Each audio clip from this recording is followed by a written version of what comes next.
এখন আমরা দেখব বাইনারি সংখ্যার বিয়োগ। তো বাইনারি সংখ্যার বিয়োগে আমরা প্রথমে দেখব বাইনারি সংখ্যার বিয়োগ কিভাবে করতে হয়। তো আমরা যদি ডেসিমাল সংখ্যার বিয়োগ খুব ভালো মতন বুঝে থাকি তাহলে বাইনারি সংখ্যার বিয়োগও খুব ভালো মতন বুঝতে পারবো, কারণ বাইনারি সংখ্যা এবং ডেসিমাল সংখ্যার মধ্যে সম্পর্ক আছে বিয়োগের ক্ষেত্রে। কিভাবে সম্পর্ক আছে? বাইনারি সংখ্যা পদ্ধতিতে আমরা ভিত্তিগত 2 এবং ব্যবহার করি 0 এবং 1। একইভাবে ডেসিমালে আমাদের ভিত্তিগত 10, আমরা 10টি সংখ্যা ব্যবহার করতাম, কিন্তু বিয়োগ ফলের ক্ষেত্রে একই নিয়ম আমাদের ফলো করতে হবে। কী করছিলাম? যদি আমাদের নিচেরটা বড় হয় এবং উপরটা ছোট, তাহলে কী করতে হবে? উপরটার সাথে ভিত্তি যোগ করতে হবে। একইভাবে এখানেও ওই টেকনিকটাই ফলো করব। উদাহরণস্বরূপ আমরা চলেন দেখে আসি। সাপোজ একটা নাম্বার আছে 1101, মাইনাস আছে 101, ঠিক আছে? তো এটা আমরা কীভাবে বিয়োগ করব? এখানে যদি দেখেন 1-এর সাথে 1, তাহলে 1 কি 1-এর চেয়ে বড় না সমান? তাহলে সমান। তাহলে 1 - 1 কত হলো? 0। 0 - 0 = 0। 1 - 1 = 0। 0 - 1 = 1। এই হলো আমাদের বিয়োগফল। আচ্ছা, যদি এখন আমরা দেখার চেষ্টা করি অন্য একটা 1 0 0 0 1 1 0, ঠিক আছে? যদি এটা দেখার চেষ্টা করি তাহলে বিয়োগফল, তাহলে 0 থেকে 0 বিয়োগ করলে কত হয়? 0। 0 থেকে 1 বিয়োগ করতে হবে। এখন এখানে তো আমাদের জিনিসটা দেখতে হবে, তাহলে 0 কি আমাদের ছোট, 1 কি বড়? তাহলে কি নিচেরটা বড় উপরটা ছোট, তাহলে আমি কী করতে হবে? উপরটার সাথে আমাদের ভিত্তি যোগ করতে হবে। ভিত্তিগত 2, তাহলে ভিত্তি যোগ করবো, তাহলে কি 0 যোগ 2 যোগ করলে কত হয় আমাদের? 2। 2 থেকে নিচেরটা বিয়োগ করতে হবে। নিচেরটা কত আমাদের? 1। তাহলে 2 থেকে বিয়োগ করলে কত হয়? 1। তাহলে 1 আমাদের লিখতে হবে। এখানে কতবার যোগ করছি? একবার। তাহলে আমাদের এখানে হাতে আমাদের 1 হবে। তাহলে কি 1 আর 1 2। 2 কি 0 সে বড় না ছোট? তাহলে কি বড়। তাহলে কি করতে হবে? উপরের সাথে ভিত্তি যোগ করতে হবে। 0 + 2 কত হয়? 2। 2 থেকে আমাদের নিচেরটা বিয়োগ করতে হবে। নিচেরটা কত আমাদের? 2। তাহলে 2 থেকে 2 বিয়োগ করতে কত হবে? 0, ঠিক আছে? তাহলে 0 আমরা এখানে লিখবো। কতবার যোগ করছি? একবার, ঠিক আছে? তাহলে আমাদের হাতে আমার 1, তাহলে 1 থেকে 1 বিয়োগ করলে কত হয়? 0, ঠিক আছে? তাহলে আমাদের বিয়োগফল হবে এইটা। একইভাবে আমরা যদি আরেকটা বিয়োগফল দেখার চেষ্টা করি 1 0 0 1 1 1 0 1, ঠিক আছে?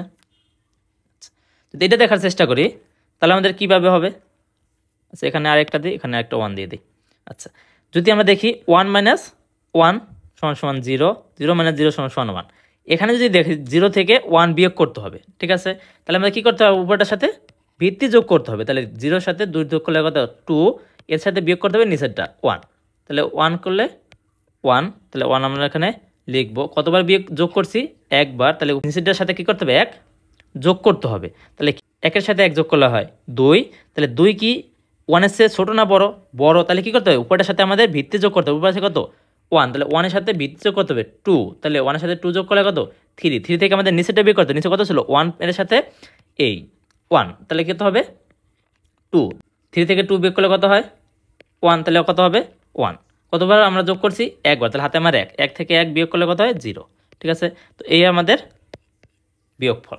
তো এরকমভাবেই আমরা বিয়োগ করতে পারি। এখন যদি আমরা দশমিক বা ভগ্নাংশ সংখ্যার বিয়োগফল দেখার চেষ্টা করি, ভগ্নাংশের বিয়োগফল,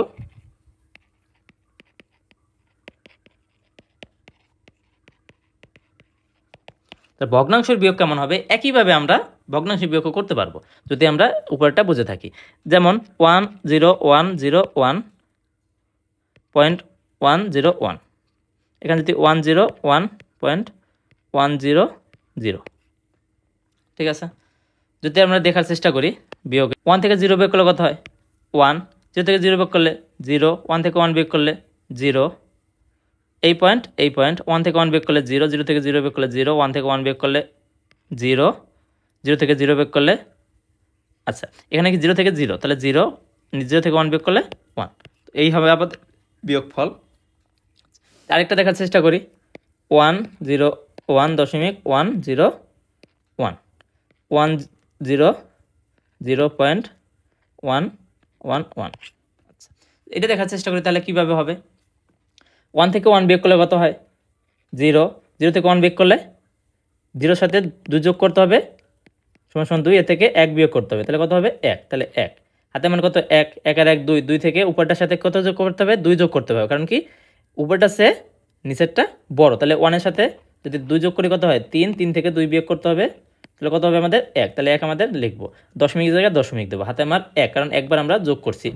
1 যদি হয় তাহলে 1 এর সাথে 1, 0 সাথে 1 যোগ করতে হবে, তাহলে 1 এর সাথে 1 বিয়োগ করলে কত হয় 0। হাতে আমার কিছু থাকে না কিন্তু, কারণ আমরা উপরে কিছু ধরি নাই। তাহলে 0 সাথে 0 যোগ করলে হয়, বিয়োগ করলে হয় 0, 1 এর সাথে 1 যোগ করলে হয় 0। তো এই ছিল আমাদের বিয়োগফল। তো এরকমভাবে আমরা বিয়োগ করতে পারবো। যদি এরপরে আপনারা না বুঝে থাকেন বা না পারেন তাহলে আমাকে কমেন্টে জানিয়ে দেবেন, আপনাদের জন্য আমার আর ডিটেলসে ব্যাখ্যা করার চেষ্টা করব।